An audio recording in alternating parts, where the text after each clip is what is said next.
Eh bien, il semblerait que l'animation passe au vert. On avait un peu l'impression jusqu'à présent qu'elle était en retard, à tort ou à raison, hein, d'ailleurs peut-être, mais nos invités vont nous en parler. Juste pour rappeler que le CNC a annoncé en septembre, dans le cadre du Festival de la fiction, la création d'un groupe de 4 experts justement sur ce sujet, sur le développement durable dans les secteurs du cinéma, de l'audiovisuel et des industries techniques, on va dire plus largement, qui va travailler pendant 6 mois. Il a commencé en octobre, je pense, c'est donc en mars 2021, il devrait pouvoir rendre ses conclusions autour de 4 thématiques. Au cœur des enjeux environnementaux, donc les moyens techniques, la mobilité, la gestion des déchets et la sobriété numérique. Donc après une discussion avec les professionnels, l'idée est de présenter les recommandations des experts lors du Festival de Cannes 2021. L'objectif étant, je cite Dominique Boutonnat, de proposer une politique concrète et ambitieuse de transition énergétique et écologique de la filière. Donc voilà. Est-ce que l'animation est en retard sur ce sujet ou pas? On va en parler avec Baptiste Henneman, qui est le délégué général de la CST, la Commission supérieure technique de l'image et du son, et qui est membre du collectif EcoProd depuis sa création il y a déjà 10 ans. Voilà. Et donc... tu vas plutôt intervenir au titre d'EcoProd aujourd'hui. Baptiste, bienvenue sur ce plateau.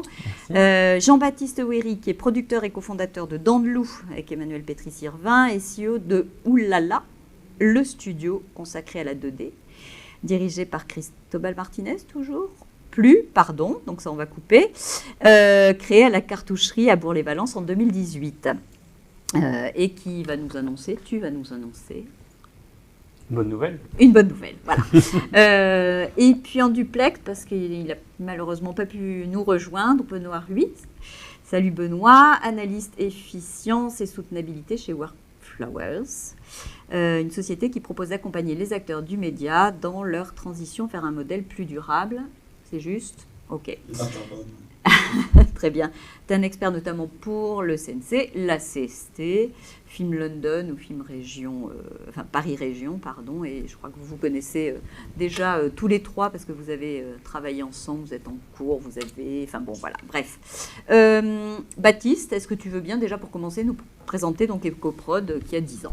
Oui, merci beaucoup, merci de l'invitation. Avec plaisir. Effectivement, la CST que j'ai le bonheur le privilège de diriger fait partie de ce collectif EcoProd, qui est un collectif qui promeut les bonnes pratiques en matière de protection de l'environnement en tournage et en post-production, et qui existe déjà depuis 10 ans. Alors comme tu disais, on se connaît un peu entre nous parce que forcément les personnes et les personnalités qui sont actives dans le sujet, depuis 10 ans on a tissé notre réseau et on a tissé des liens les uns avec les autres et on a fini par se rencontrer et se connaître. Et par ailleurs, j'espère s'apprécier. Donc EcoProd, c'est un collectif qui regroupe un certain nombre de partenaires. Donc il y a des partenaires institutionnels comme le CNC, le Centre national du cinéma, la CST, Film France, qui regroupe l'ensemble des bureaux d'accueil des tournages français en France, la Choose Paris Region et la commission du film d'Île-de-France, Audience, et puis les médias, TF1, France Télévisions et Canal+.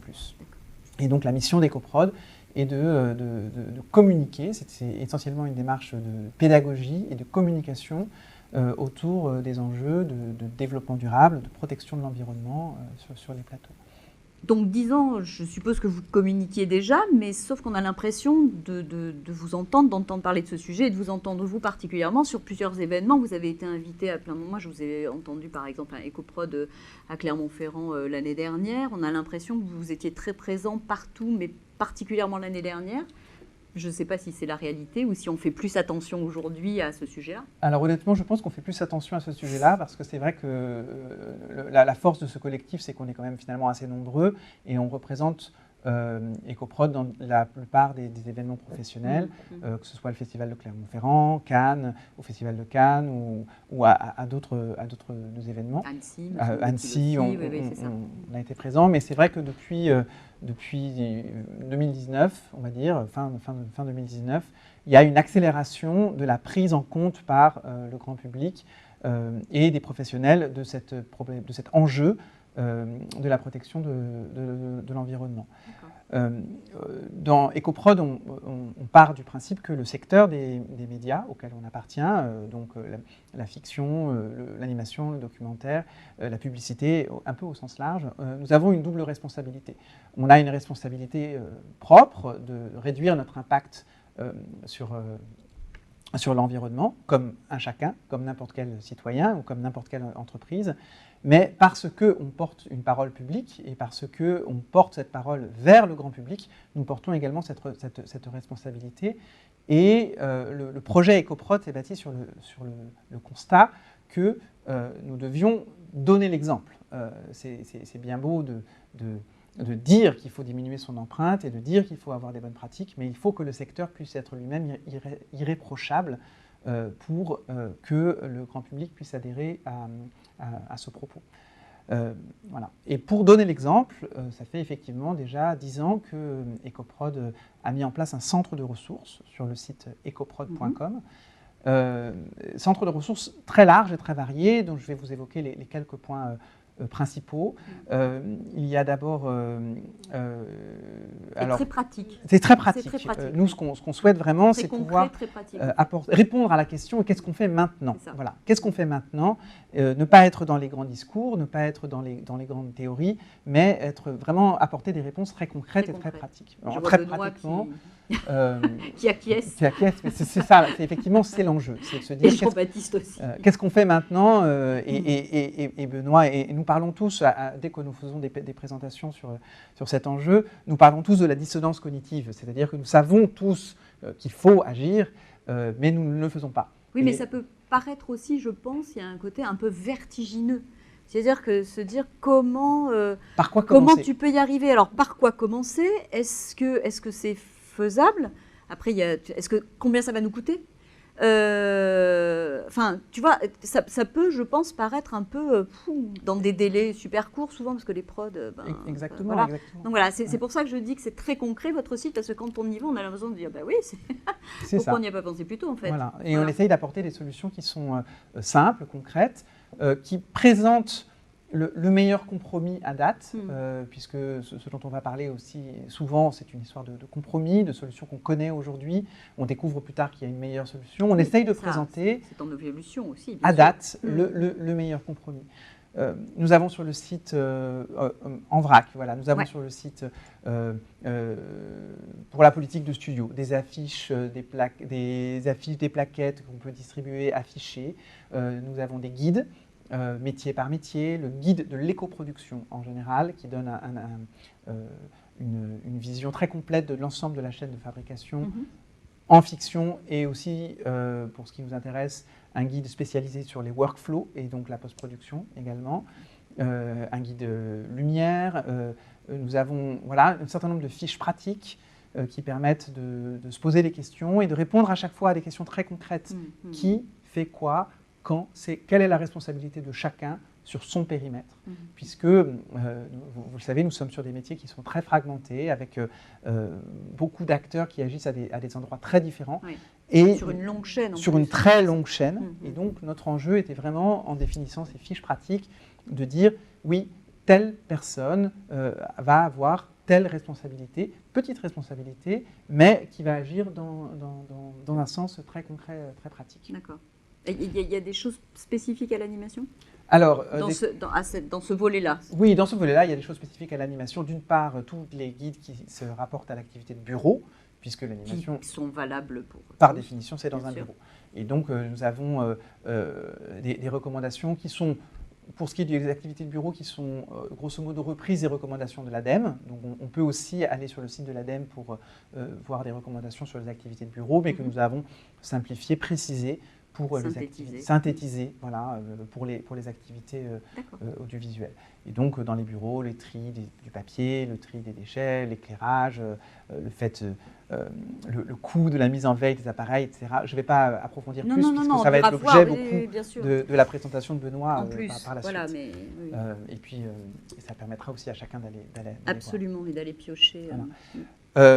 On essaye d'avoir des outils aussi, des outils pour les productions, des outils pour les entreprises. Donc on sépare quelque part l'œuvre qui est produite et puis l'entreprise qui la fabrique. Et donc les entreprises peuvent s'engager dans la démarche en signant la charte pour les entreprises de la filière audiovisuelle, qui est disponible sur le site, et qui fonctionne, qui est un document d'engagement que l'on peut signer comme une charte. Donc on signe la charte, et suite à cette signature, il y a un questionnaire à remplir, que l'on peut remplir immédiatement ou plus tard, et qui va accompagner les entreprises dans leur démarche de prise en compte de l'enjeu de l'éco-responsabilité, de l'enjeu de transition, et que, grosso modo, lorsqu'on remplit le questionnaire de la charte, ça aide à construire son plan stratégique, puisqu'on dit à chaque fois lorsqu'on met en place dans une entreprise une démarche, il faut construire un plan stratégique pour son entreprise, de dire qu'est-ce que je vais faire et dans quel ordre.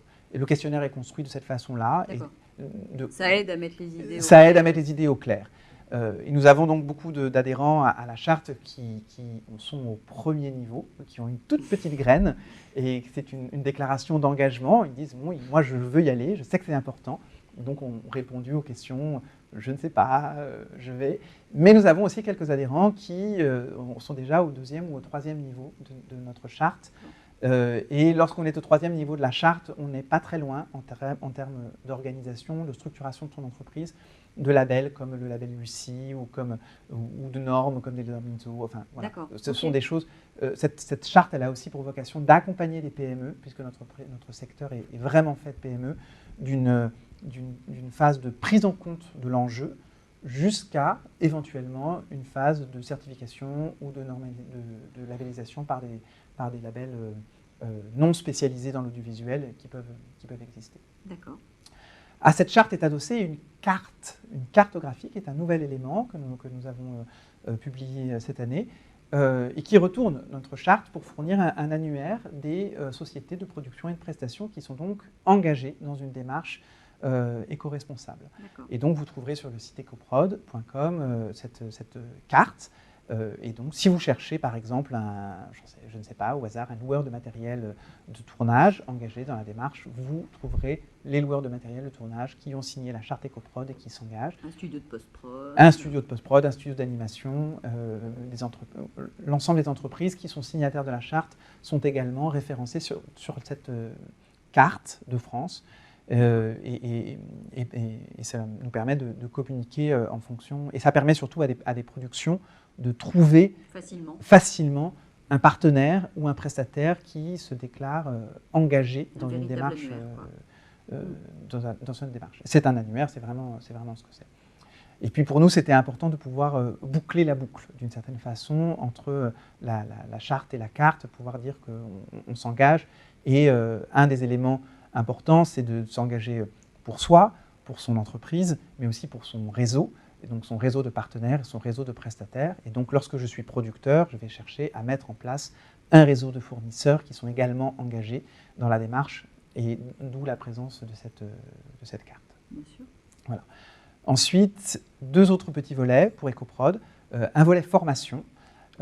Donc EcoProd met en place depuis 4 ou 5 ans, depuis de nombreuses années déjà, des formations de sensibilisation aux enjeux, qui explique pourquoi il faut s'engager, les principes de base sur le développement durable, le réchauffement climatique, etc. Et puis, comment on met en place une démarche d'éco-responsabilité sur sa production. Ces formations sont nommées le Pass EcoProd, et le Pass EcoProd se déroule chez Audience 4 ou 5 ou 6 fois par an.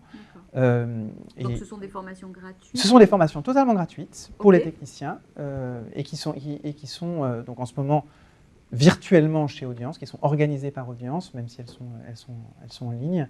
Et à ces formations, nous avons ajouté cette année un module biodiversité et un module éco-conception de décors qui peut s'adapter tout à fait dans une démarche, notamment pour de la stop motion, qui est absolument le même qu'on pourrait avoir sur un plateau de stop motion.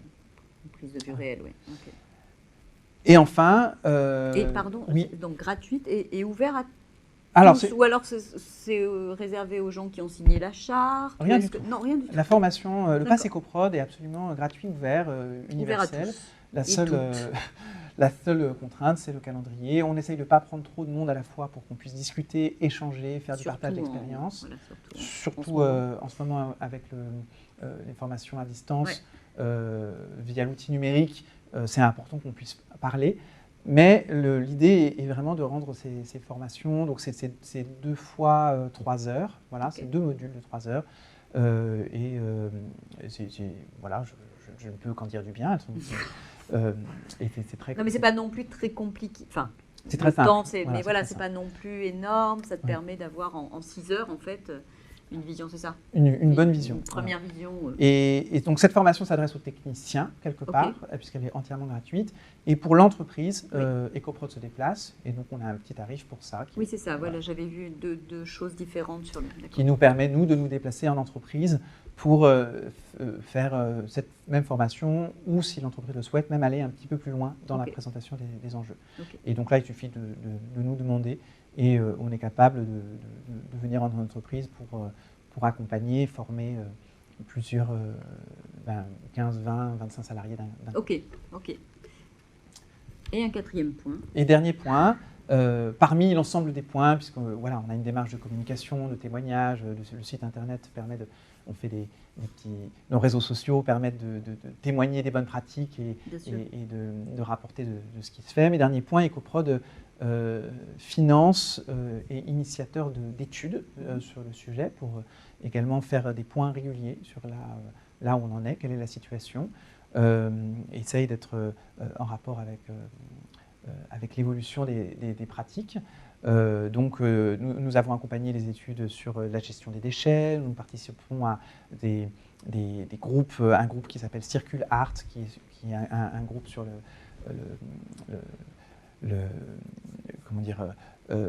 l'économie responsable et l'économie circulaire dans les secteurs de la culture, etc.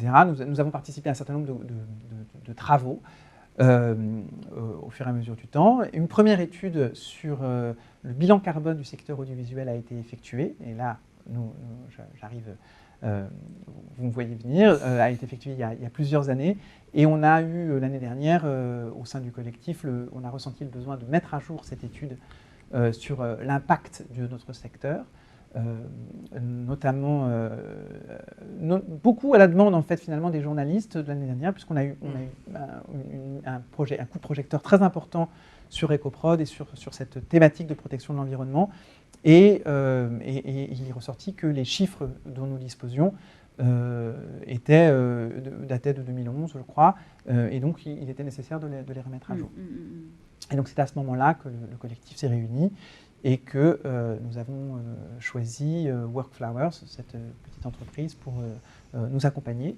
Et l'étude EcoProd Workflowers est sortie donc en novembre dernier.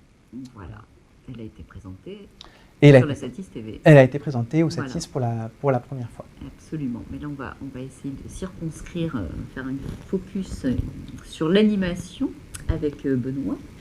Merci Benoît donc, de t'être rendu disponible. J'ai cru comprendre qu'en ce moment, c'est marrant, tu avais beaucoup de travail, beaucoup de gens veulent passer au vert. Oui, énormément, que ce soit en Angleterre ou en France, aussi dans le jeu vidéo, de plus en plus en Angleterre. Oui, bien sûr. Donc oui, c'est ça. Voilà. Bon. Ça change beaucoup. Il y a 10 ans, au début d'EcoProd, Baptiste peut en témoigner, où on avait l'impression de prêcher un peu dans le désert. Maintenant, il y a une sorte d'accélération très très importante qui se produit, notamment liée au volontarisme de l'Union européenne, en fait, qui pousse beaucoup pour l'accélération de la transition de tous les secteurs d'activité, dont celui de l'audiovisuel et donc celui de l'animation. D'accord. C'est aussi la démarche du CNC, puisqu'à un moment donné, je suppose que certaines aides vont être aussi liées au bilan de certaines entreprises, etc. Donc voilà. Ah, mais typiquement, là, la prochaine aide du CNC qui va être liée à la modernisation du secteur, un des piliers d'évaluation des projets, ça va être l'éco-responsabilité des projets.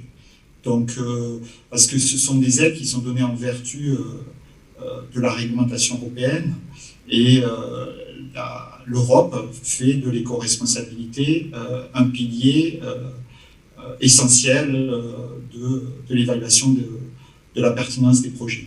D'accord. Tu t'es livré à un exercice de comparaison, je crois. Donc je vais te laisser nous présenter ça dans le cadre de l'étude EcoProd, hein, c'est ça? Non. Ah bon, pardon. Non. Excuse-moi. Pardon, c'est parce ma qu'en faute, fait, j'avais mal compris. l'étude EcoProd, elle a surtout été rédigée au mois d'août. D'accord. Au mois d'août dernier, un peu en septembre. Donc, Okay. Ce que je vous présente là, c'est 6 mois après le confinement, un petit peu un état des lieux de l'empreinte carbone entre un graphiste qui est en remote, qui travaille à distance, et un graphiste sur site pour voir un petit peu quelle est la meilleure solution et comment est-ce qu'on peut essayer de l'optimiser au niveau de l'empreinte. Très bien, on t'écoute. Je partage mon écran.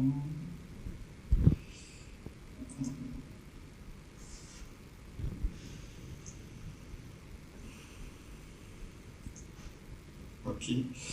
Donc l'animation passe au vert. Donc là je passe vite fait en fait. C'est des slides que j'ai fait, mais Baptiste en a parlé. Alors voilà, avant de commencer un petit peu à parler de cette mesure concrète, je voudrais attirer l'attention en fait des producteurs sur le fait que donc j'ai parlé tout à l'heure du volontarisme de l'Union européenne, et ce volontarisme de l'Union européenne, il a d'ores et déjà des conséquences sur les diffuseurs en fait qui ont anticipé cette évolution de la réglementation. Et donc il y a de plus en plus de diffuseurs qui se sont engagés envers des objectifs quantitatifs de réduction des émissions de CO2 à l'horizon 2030. Donc TF1 a annoncé au mois de décembre un objectif de diminution de 30% de ses émissions carbone directes et indirectes d'ici 2030 par rapport à son bilan carbone 2019. En Angleterre, le groupe Sky a annoncé sa neutralité carbone pour 2030. Le diffuseur RTL Group a annoncé sa neutralité carbone pour 2030, et d'autres grands diffuseurs comme la BBC, mais aussi Canal+, aussi ont émis des objectifs quantitatifs. Donc en fait, ces objectifs, ils vont se répercuter sur tous les fournisseurs, dont les studios d'animation. Donc c'est une raison commerciale, une raison business, entre guillemets, aussi de s'emparer de la thématique de l'environnement. D'accord. Alors, un petit focus rapide un peu sur qu'est-ce que c'est l'empreinte de gaz à effet de serre d'un studio, par exemple. Donc, elle est relativement large puisque elle va de l'extraction et transformation de matières premières nécessaires pour produire les composants et les équipements d'un studio, donc typiquement les ordinateurs et les serveurs. Ensuite, il y a l'empreinte de tout ce qui est réseau longue distance, réseau central, réseau d'accès, ainsi que tous les équipements d'accès réseau au bureau.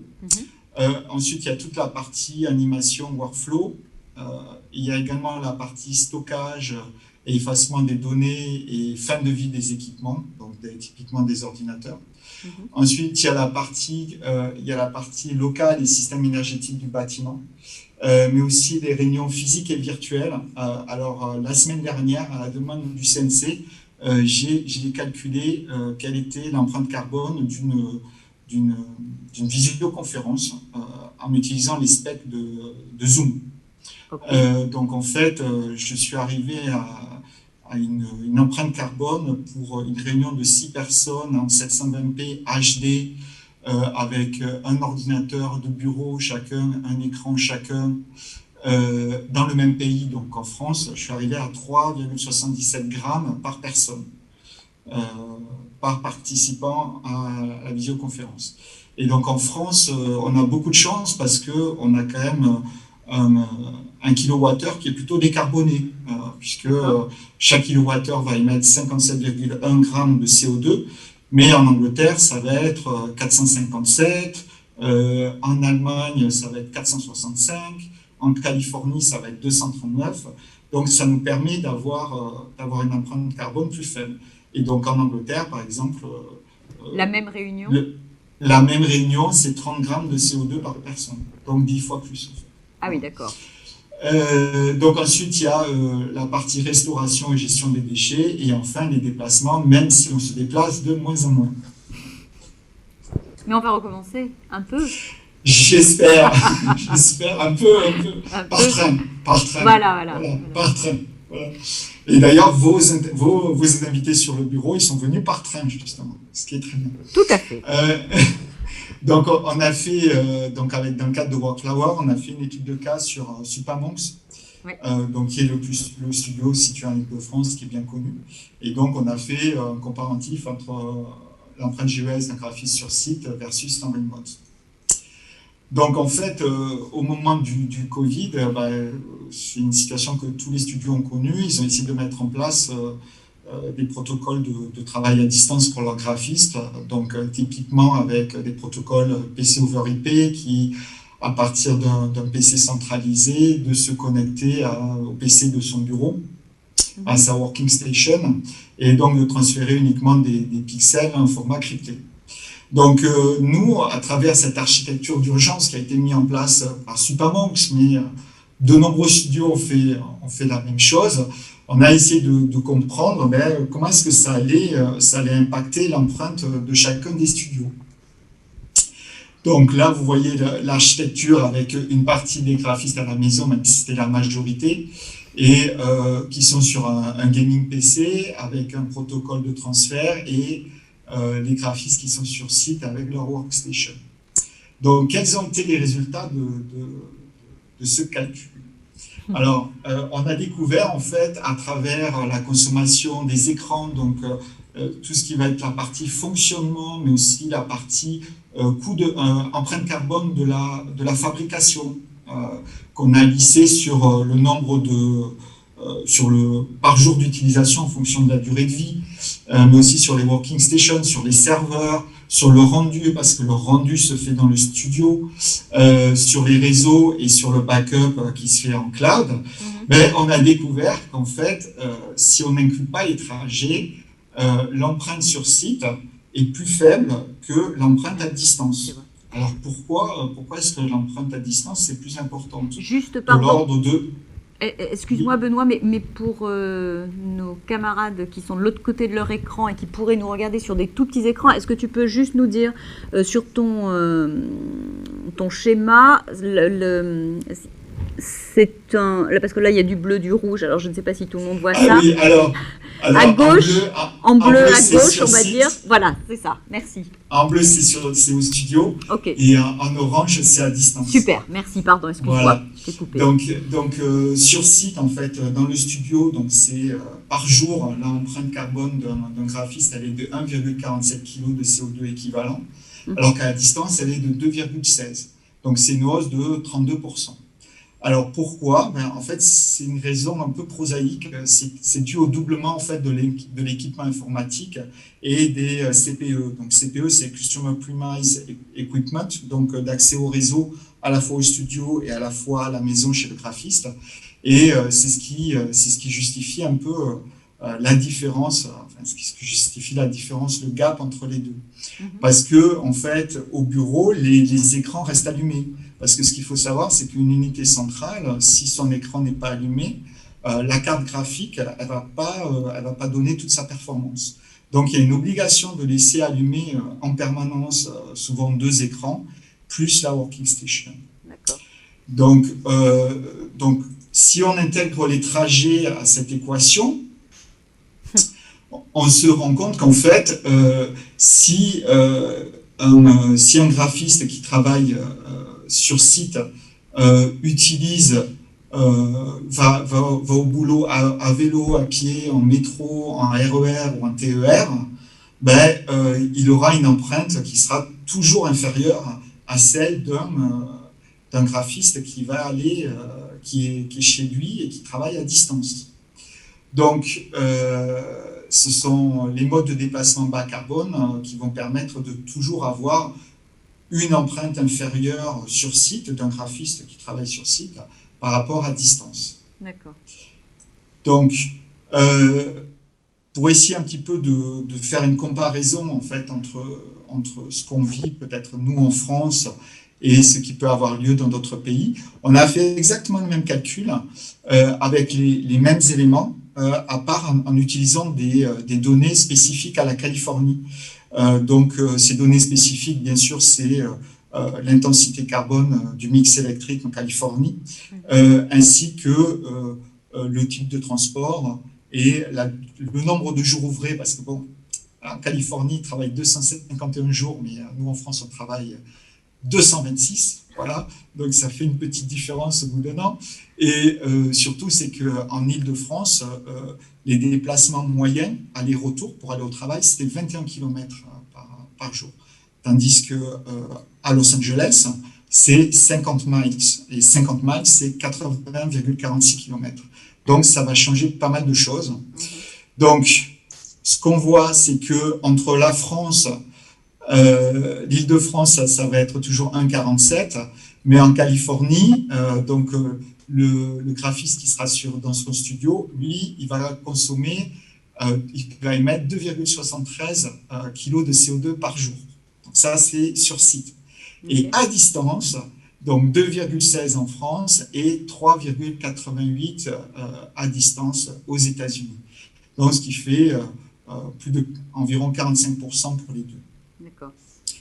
Donc, si on regarde un petit peu si on inclut les trajets, on se rend compte qu'aux États-Unis, ils n'ont pas le RER, ils ne savent pas ce qu'ils manquent. Ah, les pauvres. Les pauvres, pas de chance.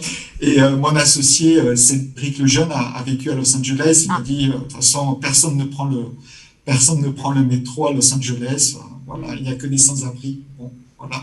Alors, le seul moyen pour qu'un employé qui travaille sur site, un graphiste sur site, ait une empreinte carbone inférieure à celui à distance, c'est de prendre le vélo ou le bus. Mais bon, 50 miles en vélo par jour, c'est beaucoup.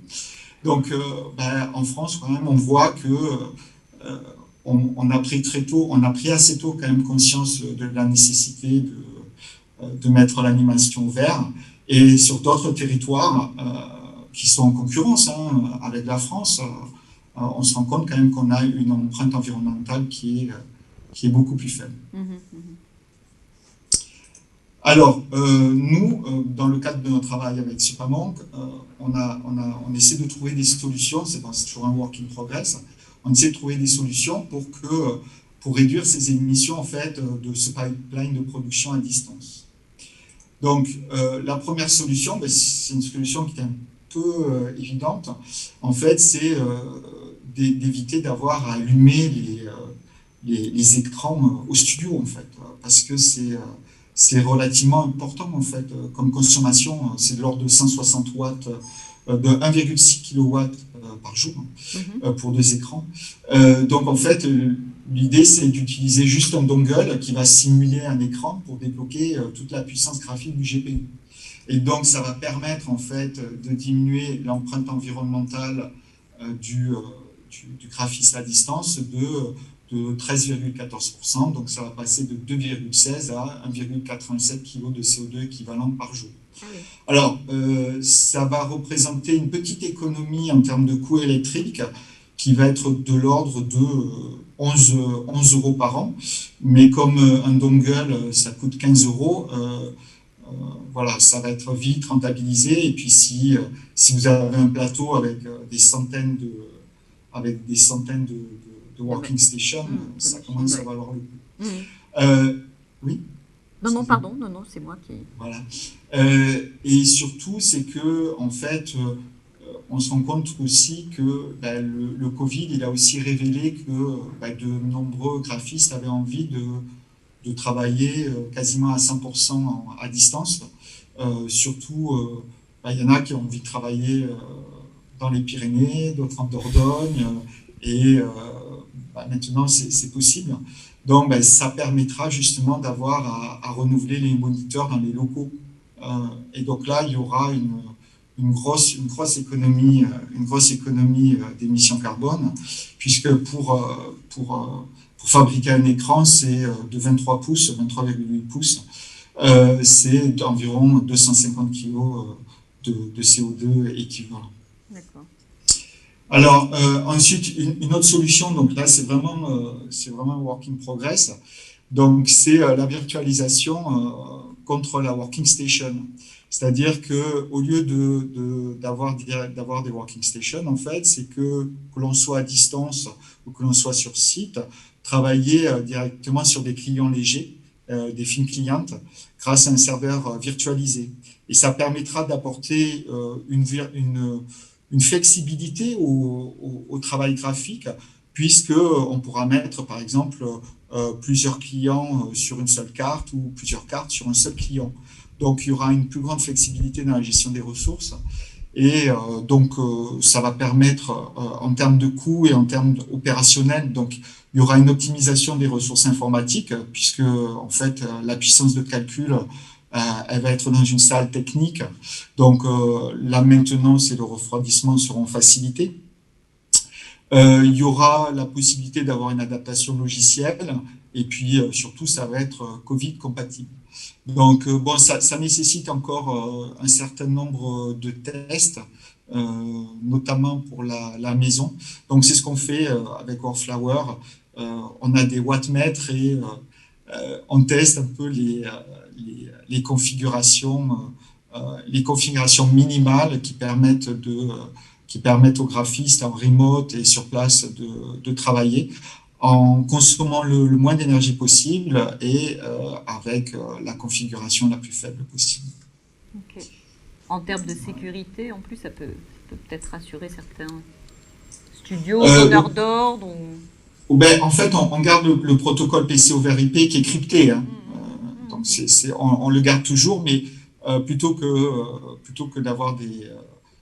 typiquement, en fait, les graphistes à distance, en général, ils ont un gaming PC. Et donc, plutôt que d'allumer un gros gaming PC, juste un film client qui consomme beaucoup moins, hein, parce que en fait, dans les specs, un client léger, il va consommer entre 18 et 65 Wh. Donc ça, c'est ce qu'on a mesuré en fonction des modèles. Alors qu'une working station, c'est plutôt de l'ordre de 200 watts de l'heure. Donc, il y a une grosse différence quand même. Donc, il y a une très, très grosse différence. Et à la clé, une baisse des émissions carbone, bien sûr. Donc, en conclusion, et bien sûr, il y a beaucoup d'autres solutions. Donc là, c'est les solutions utilisées dans le cadre de ce travail pour SuperMonks. Mais il y a énormément de solutions dans tous les domaines que j'ai cités précédemment lorsque je vous montrais un petit peu la cartographie des sources d'impact d'un studio. Donc, en conclusion, on peut dire que le secteur de l'animation est contraint de réduire son empreinte carbone. Cet impératif peut devenir une opportunité pour les studios, pour notre secteur. Ce qu'il faut voir, c'est que la réduction de l'empreinte carbone et l'optimisation de la chaîne de fabrication, tant en termes de productivité que de réduction des coûts, sont complémentaires. Une gamme de solutions low cost, low carb, donc bas carbone et à faible coût, sont relativement faciles à déployer dans les studios d'animation. Et Workflowers publie régulièrement des tests et des outils. Et on peut vous accompagner dans votre transition. Donc, j'ai mis notre contact en dessous. N'hésitez pas à nous contacter. Voilà. Donc, merci de votre attention. Merci à toi surtout. C'était super clair et très concret, là encore. Hein, si je peux me permettre un tout petit complément en réaction de ce que vient de dire Benoît. Il y a une position qu'on porte aussi également, c'est que le fait d'adopter une démarche éco-responsable, c'est également un facteur de compétitivité. Parce que pour pouvoir mettre en place cette démarche éco-responsable dans un process, un studio de tournage, un studio de fabrication, il faut repenser l'intégralité de son process de fabrication dans un but d'efficacité. Voilà. Et donc, souvent, on va travailler plus vite, on va travailler mieux. Et donc là, on voit bien ici, et c'est assez intéressant parce que la France a mis en place depuis plusieurs années un crédit d'impôt international pour pouvoir accompagner la compétitivité des studios français. Et ici, on voit bien que finalement, le mix énergétique français est un argument supplémentaire à la compétitivité du studio. C'est un atout qui s'ajoute à l'incitatif fiscal d'autres. qui s'ajoute à l'ensemble À plein de des éléments. Donc on est vraiment sur une démarche complètement complète. Et bien sûr, sur ces tables rondes, aujourd'hui, on parle essentiellement de protection de l'environnement, mais on reste sur un secteur compétitif, et ce qu'on cherche aussi, c'est un enjeu. Ah, c'est clair. Un Là, avantage compétitif. oui, je suppose que Jean-Baptiste, voilà. Bah oui, je voulais, Il y a des valeurs, là-dessus, mais parce je que suppose j'ai- qu'il faut aussi que ce soit rentable. J'irais même encore son plus engagement. loin. J'irais plus loin encore même, parce que j'ai vu ton premier slide qui m'a beaucoup intéressé, Benoît, là, sur effectivement TF1 en France. Et je pense que tout le monde va devoir s'y mettre. Et je pense que moi, si j'étais diffuseur, le premier réflexe que j'aurais, ce serait d'abord de passer un coup de fil à mes producteurs de contenu. Parce que pour réduire ton empreinte carbone, la manière la plus simple de le faire, c'est d'appeler les gens qui font tes contenus. Voilà. Et les producteurs appelleront qui? Les studios d'animation. Donc, à mon avis, les producteurs vont commencer à recevoir des coups de fil. Voilà. Donc, je pense qu'un jour ou l'autre, effectivement, avantage compétitif. Alors, il y a la question du coût, mais il y a aussi la question de certaines attentes que certains pourront remplir ou non. Voilà. Voilà. Moi, je suis très heureux d'être parmi vous. Je me sens néophyte parmi vous parce que c'est un sujet que j'ai abordé depuis pas si longtemps que ça. Parce que voilà, c'est une problématique qu'on a beaucoup discuté l'année dernière. Donc nous, on a donné lieu à un bébé de 2020, un bébé du Covid. Je ne sais pas si c'est une bonne formule, mais voilà. C'était donc beaucoup pendant le mois de mars-avril, en discussion avec les collègues des astronautes, Jean Boutor, Vanessa Labarthe et de Workflowers, sur voilà, ces problématiques-là. Et donc, depuis 6 mois après, on en est venu à ce projet qui s'appelle la cartouche verte. Voilà, en référence à la cartoucherie, qui est ce lieu à Valence dans la Drôme, où sont réunis un certain nombre de studios d'animation, une école d'animation réputée, La Poudrière, Oui. et 600 techniciens et artistes. École de environ. réalisation. Ouais. Voilà, un pôle d'excellence comme il est défini. Donc le projet qu'on a eu, donc, c'est de créer cette association qui est là en fait pour fédérer les envies de chacun sur ce lieu, voilà, de mener à bien des expériences et surtout de les partager. Parce qu'on pense que la problématique écologique, elle est tellement complexe, et je trouve que c'est passionnant, Benoît, ce que tu nous as montré. Ça fait plaisir de voir des chiffres et des données, parce que c'est pas facile d'en avoir. Et en réalité, notre réponse à nous, c'était de se dire, mettons-nous ensemble, essayons de chacun faire des petits gestes, de se les partager et voilà, d'essayer de faire avancer les choses, de les partager pas uniquement dans l'association, mais évidemment de le partager avec l'ensemble de la profession, pour que chacun vienne avec sa petite pierre. Parce que je pense que cette problématique-là, on ne pourra pas la résoudre chacun de notre côté dans un studio, mais qu'en gros, c'est une démarche commune, collective, qui nous fera tous avancer, quoi. Voilà. Donc j'ai mon petit slide maître. Donc je résume un peu, c'est que la problématique dans l'animation, je pense que on est sur de l'écologie un peu invisible, c'est-à-dire qu'il y a beaucoup de data, il y a des choses qui sont peut-être plus simples sur un plateau de tournage pour commencer cette problématique-là. Donc nous, je pense qu'il y a beaucoup de choses qui n'ont pas été traitées pendant longtemps. Les data manquent sur le secteur de manière évidente, heureusement que certains commencent à en sortir. Il y a une nécessité de communiquer, de sensibiliser les gens de la profession. Donc ça sera une des missions de l'association, mais également les institutions qui sont avec nous, parce que la problématique écologique concerne pas uniquement nos outils de travail, mais aussi le bâtiment et le recyclage, etc. etc. Donc voilà, ça nécessite de former un petit peu les esprits et de prouver qu'il existe un bénéfice économique à cette transition. Voilà. Parce que les entrepreneurs vont avoir un gros rôle dans cette transition.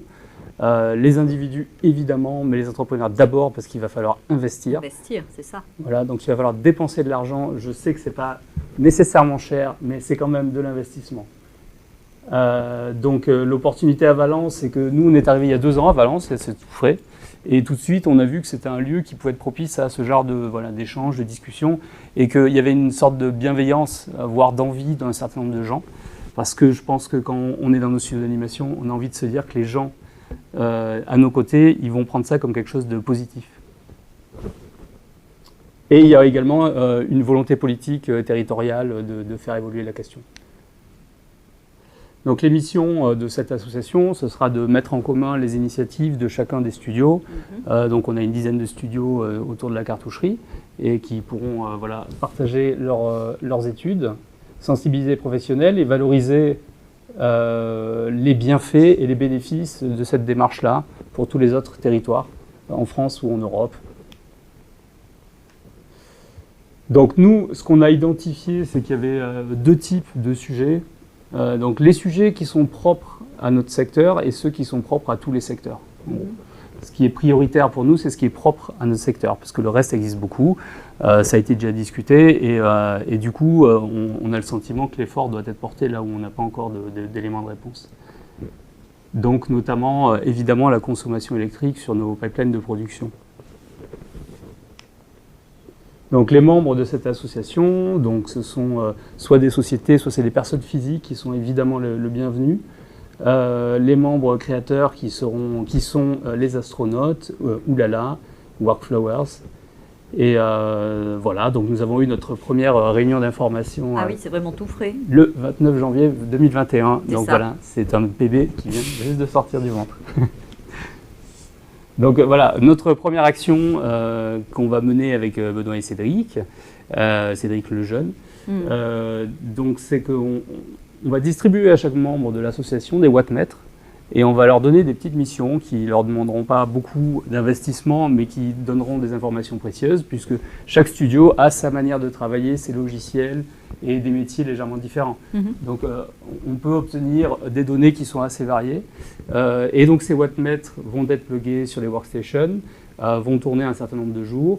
On va les pluguer sur des métiers différents de la chaîne de production, des logiciels différents et on va les laisser tourner pendant un certain nombre de temps, en récupérer les données et demander à Les Cédric analyser. et Benoît de nous faire un joli rapport, voilà, et qu'on sera très heureux de publier. Voilà, l'idée c'est de pouvoir prouver déjà que selon le type de métier, selon le type d'usage, il y a une grande variation possible de consommation électrique, ce qui pourra nous permettre d'en tirer des conclusions et de se fixer des objectifs. Parce que moi, c'est le premier truc qui m'a vraiment... je me suis dit, par où on commence? C'est ça, enfin, j'ai l'impression, oui. Voilà, et on n'a pas de jalon, en fait. Alors, je veux réduire mon émission. Ok, super, mais elle est de combien, en fait? Ouais. Si on veut maigrir, il faut d'abord se peser. Voilà, exactement. Donc, nous, on en est là. On est au stade de la pesée, tous, je pense. Et c'est les premières pierres qu'on va travailler là-dessus dans les prochains mois. D'accord. Voilà, donc Workflowers, je ne vais pas revenir beaucoup, ils ont déjà été présentés.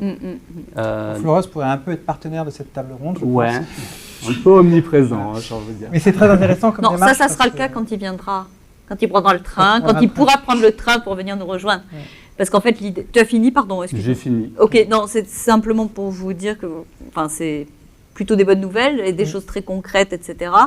Et que qu'on ne va pas s'arrêter là et qu'on vous réinvitera les uns, les autres, d'autres gens que vous aurez fédérés d'un côté, de l'autre, pour voir comment ça avance et qu'il y aura sans doute, enfin on peut imaginer plein d'autres nouvelles initiatives et que ça sera des bonnes nouvelles, de plus en plus de bonnes nouvelles. Donc voilà. Merci infiniment pour tous ces partages, ces informations très pratiques, très concrètes. C'est aussi ce qu'on voulait donner aujourd'hui. Donc, on se retrouve pour une session de questions-réponses. Donc, ne quittez pas derrière vos écrans. Et puis, on se donne rendez-vous sur prochaines éditions des RAF pour reparler de tout ça. Merci beaucoup. À tout de suite pour les questions-réponses.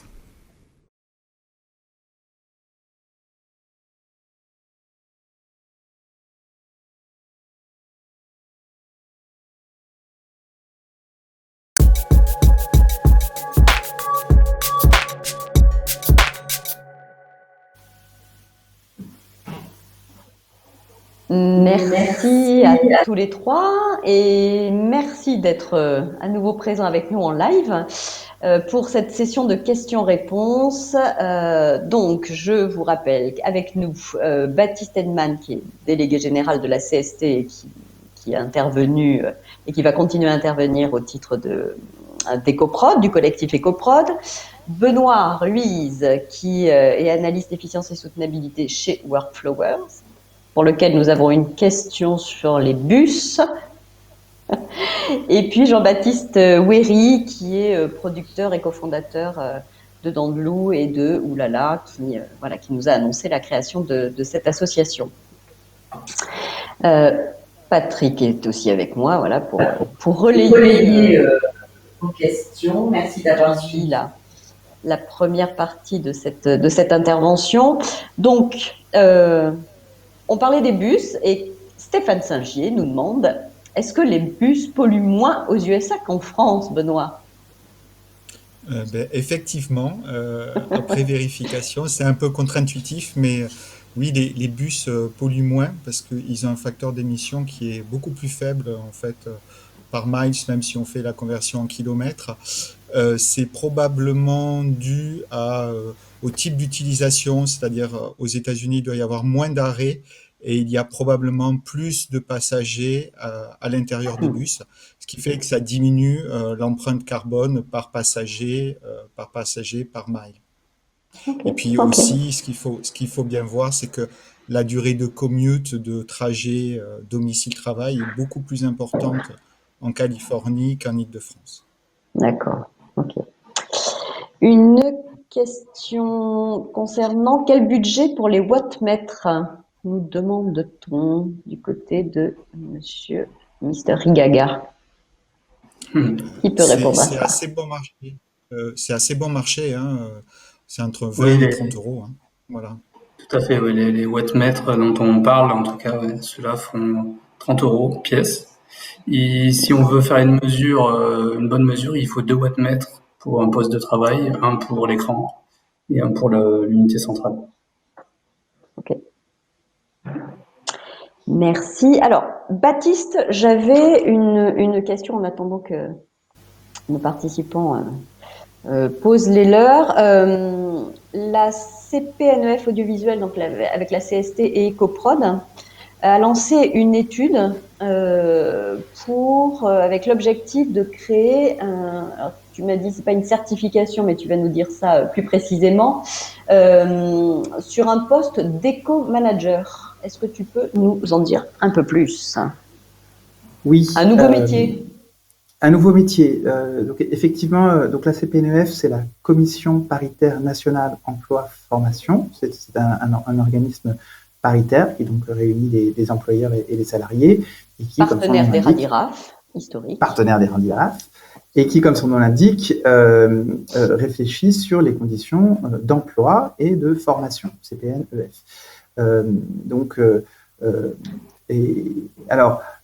Nous, à la CST, on travaille avec l'équipe de la CPNEF depuis plusieurs années, on se connaît. Et lorsque, avec Ecoprod, depuis plusieurs années, on voit apparaître sur les tournages et en post-production un poste d'une personne qui est en charge de la mise en œuvre, de la définition et de la mise en œuvre de la stratégie environnementale sur les projets.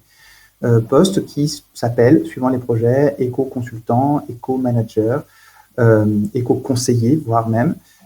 Et il s'agit de réfléchir avec la production quelles sont les actions principales, prioritaires qu'on souhaite mettre en œuvre sur le projet et dans quel ordre. Et d'en faire le bilan à la fin de la production pour voir si on a réussi à remplir les objectifs qu'on s'était fixés. Donc ça existe déjà un peu, mais d'une manière empirique? Exactement. Des gens qui s'emparent de... C'est ça. Voilà, des gens. Alors sur les tournages en fiction, ce sont très souvent des anciens régisseurs, des régisseurs et qui ajoutent une corde supplémentaire une corde supplémentaire à leur arc. Ça peut être aussi des chefs décorateurs, ça peut être des assistants réalisateurs, des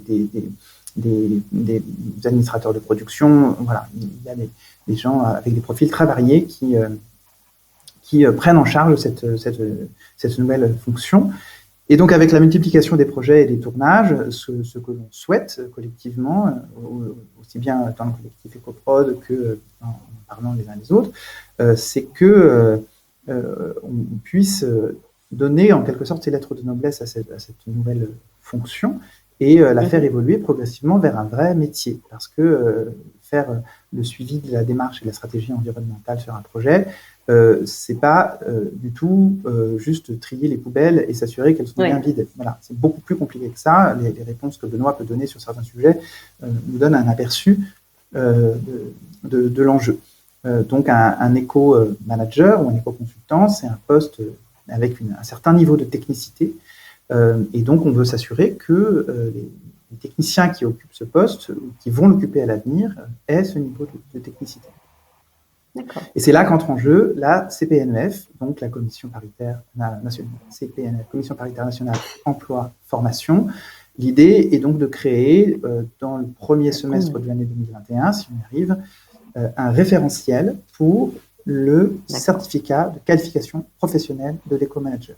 C'est-à-dire de définir, grâce à une série d'entretiens qui seront menés avec les personnes clés, les gens qui assurent aujourd'hui la fonction d'éco-manager, de définir quels sont les rôles, les fonctions, les compétences, les savoir-faire d'une personne qui se prétend être éco-manager. Cette définition, ça permet de faire un référentiel, et ce référentiel, nous espérons que les organismes de formation divers et variés s'en empareront pour pouvoir ensuite former des éco-consultants, des éco-managers. Voilà. Donc, c'est vraiment un passage à l'étape supérieure dans l'accompagnement des projets. On a aujourd'hui une petite idée du temps que ça va prendre. L'idée, c'est de pouvoir commencer, par exemple, à former des gens assez rapidement, j'imagine, parce que... Oui. Alors après, la démarche de création de ce certificat, elle est assez classique. Hein. Elle se fait. On avait eu dans l'animation une démarche sur les TD il y a deux ans, je crois. Et c'était exactement la même chose qui s'était passé. C'est des entretiens, des suivis. C'est d'ailleurs la même méthodologie qui est employée. C'est pas le même cabinet, je crois, mais c'est une méthodologie très similaire. Donc ça met environ 6 mois pour aboutir à la définition de ce référentiel. Et ensuite, on souhaite que les organismes de formation implémentent des formations le plus rapidement possible. Les TD, on y reviendra puisque ça avait été évoqué. Pardon Benoît, ça avait été évoqué ici au RAF et ça a été fait au RADIRAF et ça a été mis en place. Et Patrick tout à l'heure va accueillir des gens en plateau pour en parler avec des premières personnes formées. Voilà. Pardon Benoît, je t'en prie. Là, c'était pour rebondir sur les propos de Baptiste. C'est que donc en Angleterre, ça s'appelle des green runners. Et chaque année, il y en a entre 300 et 400 qui sont formés. Et 90% des tournages accueillent au moins un green runner. Donc c'est Film London qui fait la formation avec un cabinet qui s'appelle Green Film Shooting. Et donc voilà, ça fait de nombreuses années que ça tourne en Angleterre. Donc voilà, c'est super qu'EcoProd le fasse, voilà, parce qu'on a besoin. C'est bien. Très cool. Patrick, tu avais une question à poser Oui, en fin de conférence, Jean-Baptiste, tu as abordé un peu rapidement, faute de temps, l'empreinte environnementale des bâtiments, qui me semble être une question assez fondamentale. Est-ce que, d'après vous, il y a une manière d'avoir des démarches communes avec les bailleurs, qui soient publics ou privés? C'est pas du tout la même approche, j'imagine, mais d'une part, ça c'est la première question. Est-ce qu'on peut trouver sur cette question-là des aides, je pense à l'ADEME ou autres organismes sur ce sujet? Où en sommes-nous?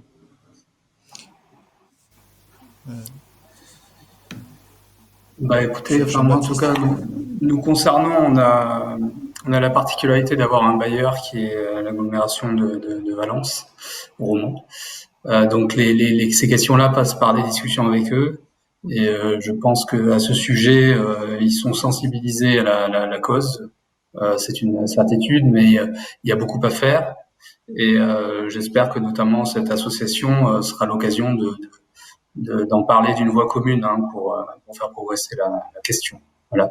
Mais voilà, là, souvent, on se confronte à l'idée de est-ce que la solution c'est la rénovation ou est-ce que c'est autre chose?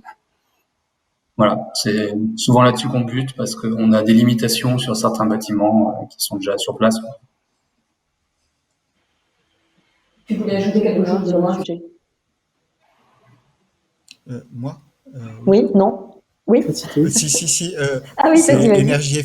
c'est Energy Efficiency in Buildings. Donc, en fait, c'est une grosse stratégie de l'Union européenne pour essayer d'améliorer l'efficacité énergétique des bâtiments parce qu'il y a une grosse proportion des bâtiments européens qui sont des passoires énergétiques. Donc, l'Europe met beaucoup de moyens pour aider au rétrofitting, c'est-à-dire à la rénovation plutôt de ces logements.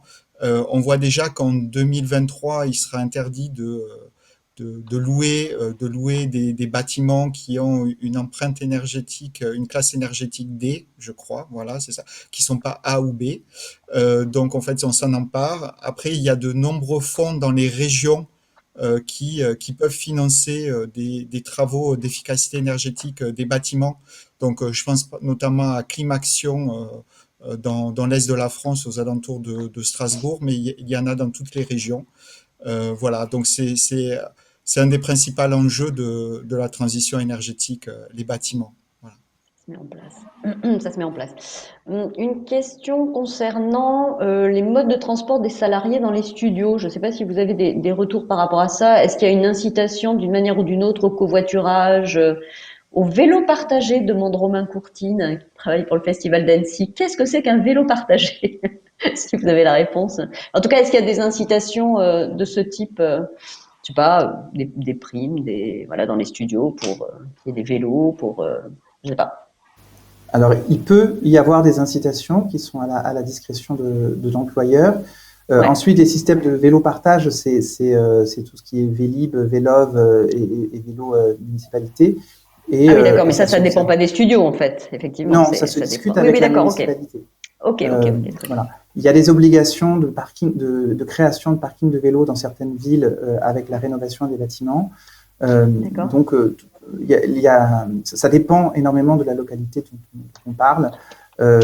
Et dans certaines localités, il suffit si on est sur un studio qui a un volume de salariés significatif, quelque part, il suffit de prendre contact avec la municipalité. C'est pas instantané, mais ça se met en œuvre. En tout cas, c'est une discussion qui peut être entamée. Les quelques cas qu'on m'a remontés et dont j'ai entendu ça s'est traité de cette façon-là. En fait, la municipalité n'avait pas envisagé le besoin. L'entreprise a dit, moi, j'ai tant de personnes qui viennent, dont tant qui pourraient être intéressées par le vélo partage. Et il faut le temps que ça prenne, mais au bout d'un moment, on met une borne et il y a des vélos.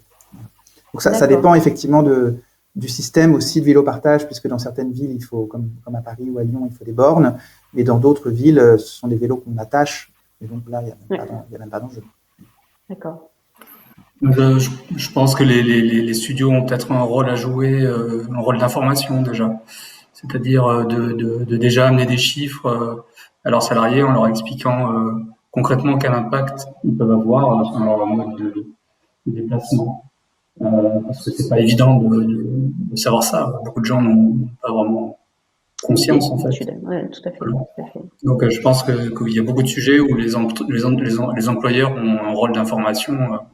Voilà, c'est faire une présentation d'un quart d'heure. Voilà, enfin, en tout cas dans l'association, ça fait partie des choses où on s'est dit qu'on pouvait avoir un rôle soit de documentation, soit de regarder notamment dans la documentation d'EcoProd ce qui existe déjà et ce sur quoi on peut s'appuyer. Bien sûr. Oui, il y a déjà plein de choses très concrètes, très pratiques. C'est ce qu'on disait tout à l'heure avec Baptiste, mais oui, faire ce relais, c'est effectivement très important. Alors attends, pardon. Arthur Delabaye, quel coût et quelle durée pour l'audit complet d'un studio d'animation pour en évaluer l'empreinte carbone, s'il vous plaît? Benoît, est-ce que tu peux répondre? Vaste sujet. C'est ça. Ça Une dépend, fourchette Une fourchette, ça dépend du type de studio. Est-ce que c'est de la 2D? Est-ce que c'est de la 3D? Notre ambition à Workflower, c'est quand même d'apporter des données open source en fait à l'ensemble de l'industrie grâce à la cartoucherie verte pour que tous les studios aient une idée en fait de leur impact. Nous, notre valeur ajoutée, elle est essentiellement dans la réduction de cet impact et dans la réduction des coûts pour les studios. Voilà. Mais nous, on a vraiment une démarche open source avec la cartoucherie et avec Oulala, d'apporter au studio les informations essentielles, les facteurs d'émission de nos métiers qui n'existent pas encore dans la base carbone ou la base EcoInvent, pour que tous les studios puissent avoir une idée.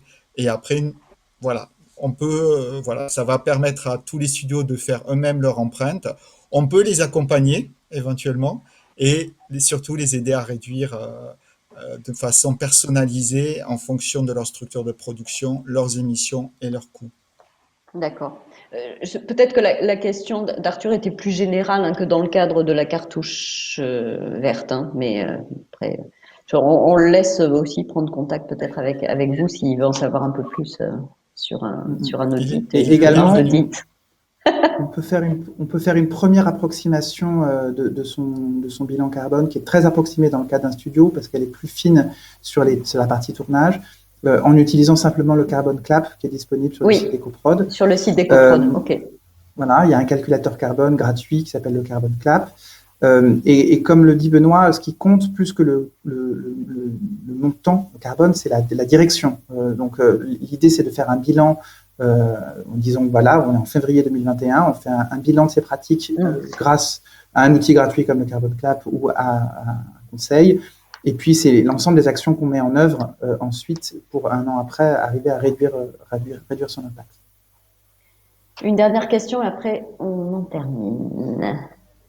Il s'agit plutôt d'ailleurs d'une bonne pratique dont témoigne Cécile Durieux, qui dit « Dans notre studio, on rembourse l'utilisation des vélos électriques et autres, et les trottinettes aussi, au même titre que les transports en commun pour encourager. » Je pense que ça, c'est intéressant comme démarche d'entreprise. D'accord. Alors, je voulais dire juste, il y a l'ADEME qui vient de sortir un petit outil de sensibilisation sur l'impact de vos déplacements au travail. Donc, c'est sur le site de l'ADEME. Donc, en fait, ça calcule par kilomètre quel est votre impact carbone pour aller au boulot. Donc, et dedans, il y a les trottinettes électriques, notamment. Il y a les vélos à assistance électrique, les voitures. Voilà. Donc, c'est un petit outil de sensibilisation et qui fonctionne très bien. Bon, on a fait un premier tour d'horizon, je dirais, mais on se revoit, je pense, rapidement pour continuer à parler de tout ça, parce que c'est un vaste sujet et qu'il y a plein d'initiatives. On espère qu'ils vont venir s'accumuler, d'autres qui vont se créer, etc. Et merci merci encore d'avoir lancé ce sujet au RAF. Et à très vite. Et on continue. Ne nous quittez pas, restez connectés.